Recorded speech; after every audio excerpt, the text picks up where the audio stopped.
Les informations locales, nationales et internationales, c'est sur la radio-télévision Fades Mahagi. Midi Actualité, il est 12 heures.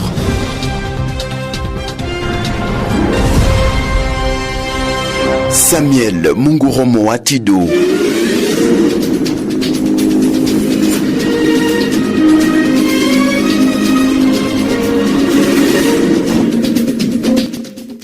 Nous sommes samedi, merci de vous joindre à la radio Fades Mahagi pour vous informer. Voici les sommaires. Publication de la liste définitive des candidatures à l'élection des députés provinciaux, c'est 2 novembre 2023 par la CENI. 637 candidats convoiteront 11 sièges pour le territoire de Mahagi. Le président du conseil de la jeunesse territoire de Mahagi ce jour à Kinshasa, le général Papi, une fois participe à un conclave sur les thèmes jeunes et élections. Nous serons à Butembo bientôt. L'opération aucun responsable d'une église sans titre scolaire et université ou universitaire sur l'assemblée de la ville de Butembo. On a parlé tout à l'heure. Plus de 500 atteintes contre la presse, dont 5 journalistes tués sous le premier mandat de Tshisekedi. On a parlé bientôt avec Jed. Voilà tout pour le sommaire. Appelez-moi Samuel Munguromo Atido. Monsieur Pirote Moïse tient la mise en onde.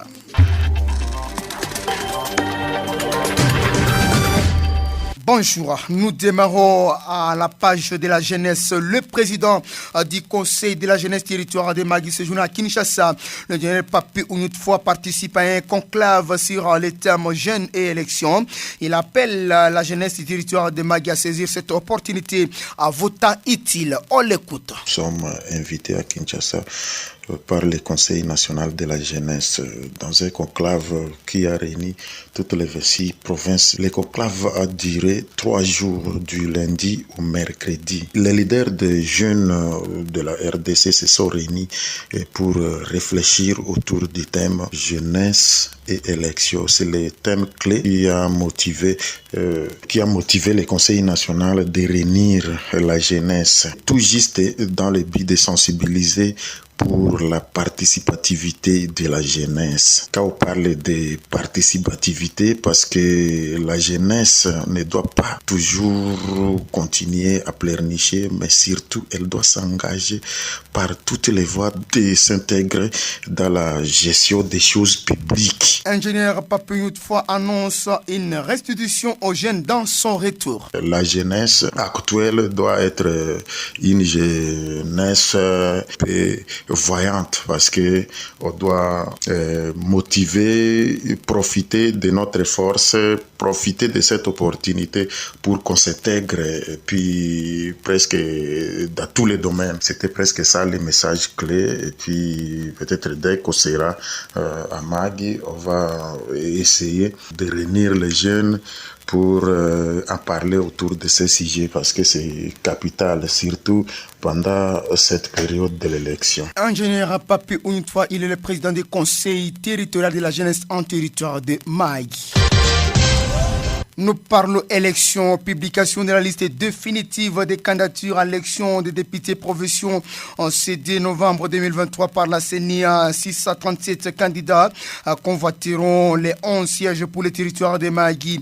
Après une longue attente, la liste définitive des candidats députés provinciaux a été finalement postée sur le site officiel de la CENI en CD novembre 2023 pour le territoire de Mahagi, qui attend envoyer 11 députés provinciaux. Il y a 637 candidatures retenues, soit près de 58 candidats pour un siège. Au total, 626 personnes vont devoir rester, nonobstant tous les efforts qu'elles déploieront et toute la fortune qu'elles mettront en jeu pour la campagne qui s'annonce dans le 19 novembre 2023.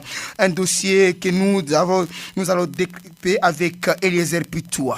Monsieur Eliezer Pitoua, bonjour. Bonjour Samy. Comment vous allez?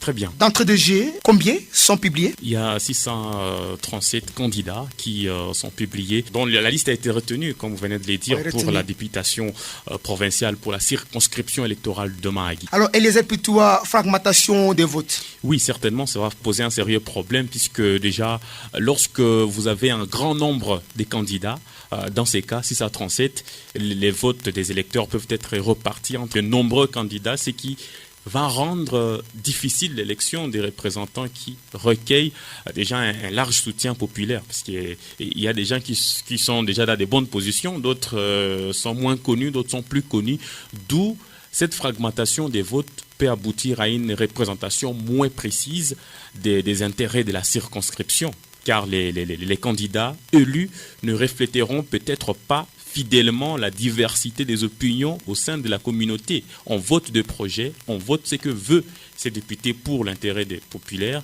Eh bien, quand il y a déjà beaucoup de choix à faire, ça peut rendre assez difficile, n'est-ce pas, la représentativité des intérêts de la population. Alors, Eliezer, le vote, c'est d'abord le président qu'on va voter. Il y en a 26 pour le moment. Il y a 369, 600. Finalement, ça va embrouiller les vieilles, maman.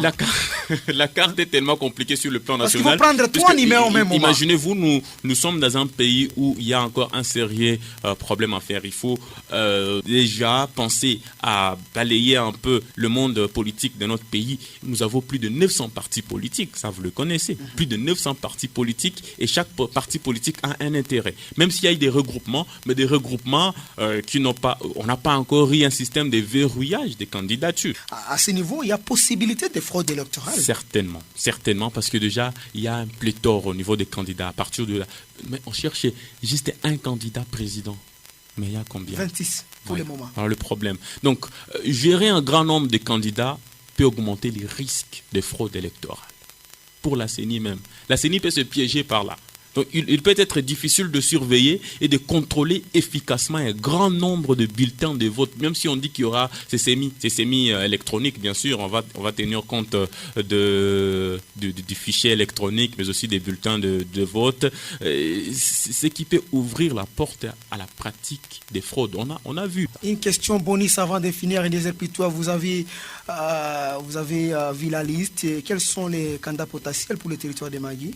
Je ne peux pas me faire piéger par cette question, Samy. Vous savez, il y a beaucoup de candidats et nous sommes au moment où nous devons sensibiliser la population de pouvoir voter utile, de pouvoir regarder pas l'extérieur, mais comprendre qui voter, pourquoi. Voilà les grands problèmes. Et donc, de manière générale, ils sont potentiels. Magui n'a pas un problème d'homme, pas du tout. Magui a des grands représentants et surtout que, je me rappelle d'un professeur que nous avons invité au cours de l'une de nos émissions ici de la radio qui a dit que les députés provinciaux sont les députés de proximité.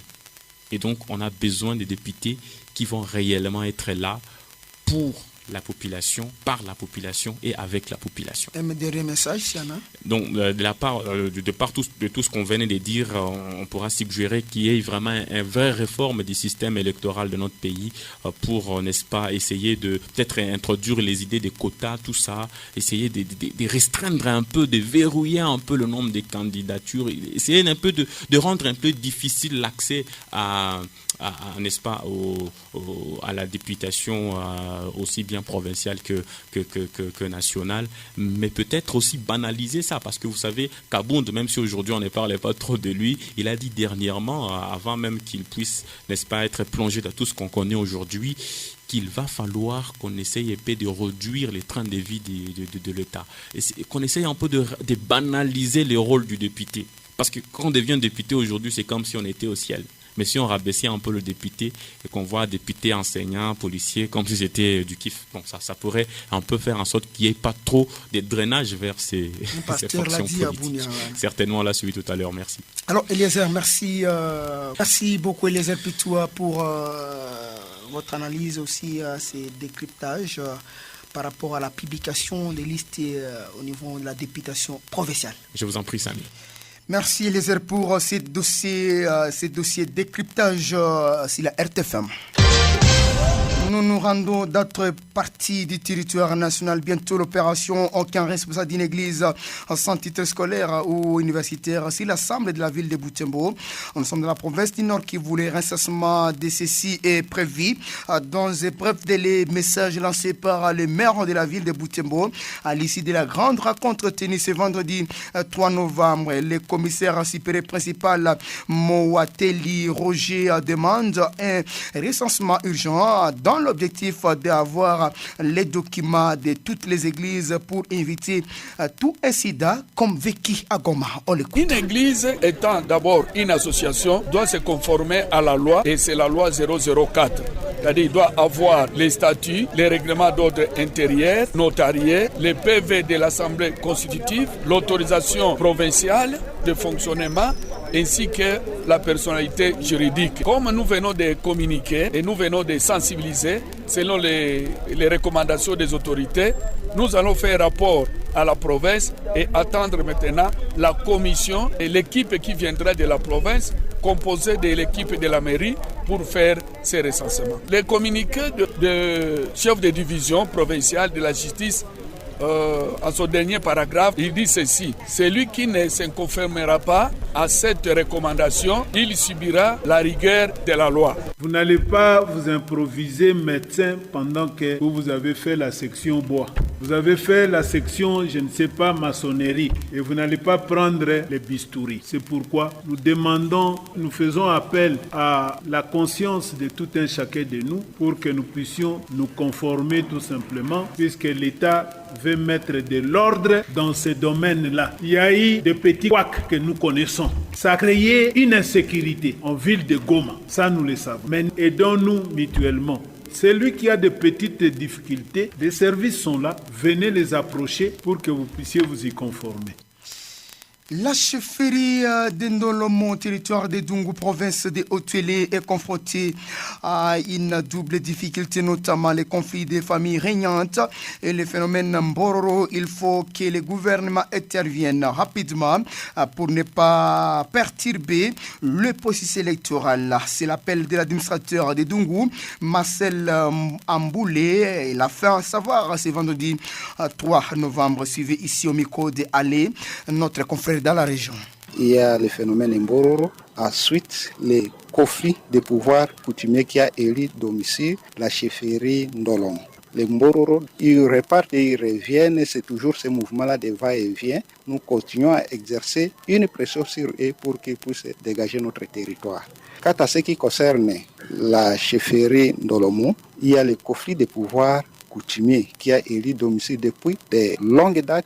Les membres de familles régnantes qui sont en train de rédiger des mémos, destituer les chefs coutumiers, le chef qui est là, il s'accroche, rien ne marche et là il y a absence totale de l'État. Le chef, avec sa propre famille régnante qui l'avait désigné pour gérer cette entité-là, ne veut plus de lui depuis plus de 3 ans.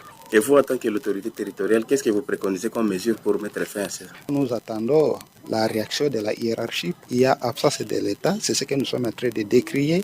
Et qu'est-ce que vous craignez? Nous sommes pendant la période électorale. Je crains que cette attitude-là ne puisse impacter sur le vote le 20 décembre 2023 ici. Au gouvernement provincial de prendre des dispositions idoines pour mettre fin à la situation qui se passe dans la chefferie d'Olom. Nous nous rendons à présent à Mambasa, découverte macabre de 7 personnes décapitées par les ADF Nalou. Nous sommes à Mambasa, au moins 7 corps des villageois décapités par des combattants ADF ont été découverts jeudi 2 novembre dans le village de Apesiko. Nous sommes à Mukambo, près des localités de Mayuarno. Nous sommes à territoire de Mambasa, en Ituri.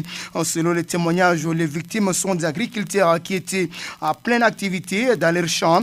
Elles étaient ligotées puis acheminées et à lever même. À machette, leurs corps sans souffle ont été retrouvés dans le champ par des jeunes qui sont partis à les recherches après la disparition. D'après M. Marinel, responsable des sociétés civiles de Mambasa, les victimes seraient tuées dans la nuit du mardi à mercredi dernier. Plus de 500 atteintes contre la presse, dont 5 journalistes tués sous le premier mandat de Tshisekedi. Le gouvernement appelle à ne pas compter sur une ONG JED. Pour parler des progrès, le porte-parole du gouvernement congolais, Patrick Muyaya, s'est montré très catégorique et critique vis-à-vis du dernier rapport de JED, de journalistes en danger, intitulé Le bilan de la liberté de la presse sous le premier mandat du président Félix Tshisekedi. Le rapport fait état de plus de 500 cas d'atteinte à la presse, dont 5 journalistes tués, abordant l'aspect lié aux attaques contre les journalistes. Patrick Mouya a également, ancien journaliste, estime que JED devrait préciser que c'était plus dans la partie est de la RDC, en point à l'insécurité suite à l'activisme du groupe armés locaux et étrangers.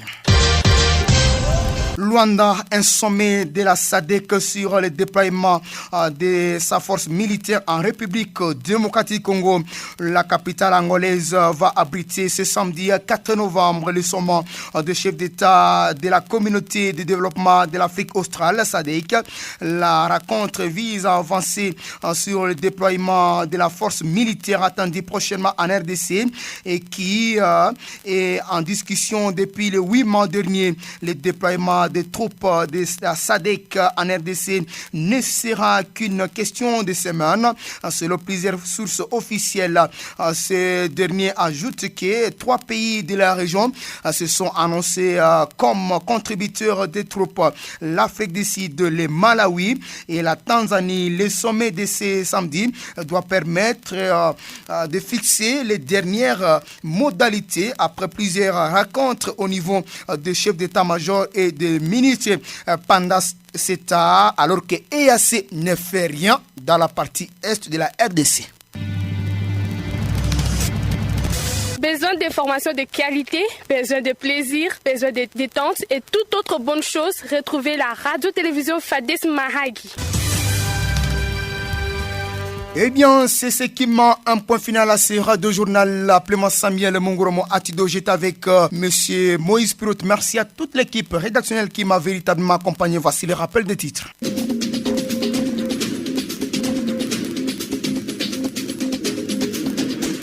Publication de la liste définitive des candidatures à l'élection des députés provinciaux, c'est 2 novembre 2023 par la CENI. 637 candidats convoiteront 11 sièges pour le territoire de Mahagi. Il faut noter qu'il y a 637 candidatures retenues, soit près de 58 candidats pour un seul siège. Au total, 626 personnes vont devoir, nonobstant, rester avec nous ici à la maison. Le président du conseil territorial de la jeunesse séjourne à Kinshasa, l'ingénieur Papin, une fois participe à un conclave sur le thème jeunes élections.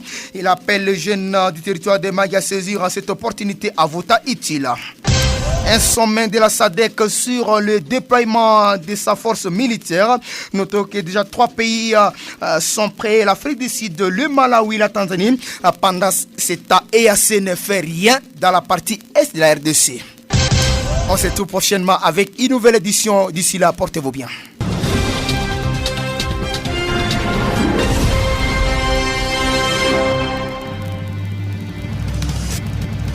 La 103.6 FM, la fréquence qui donne le plaisir d'écouter la radio.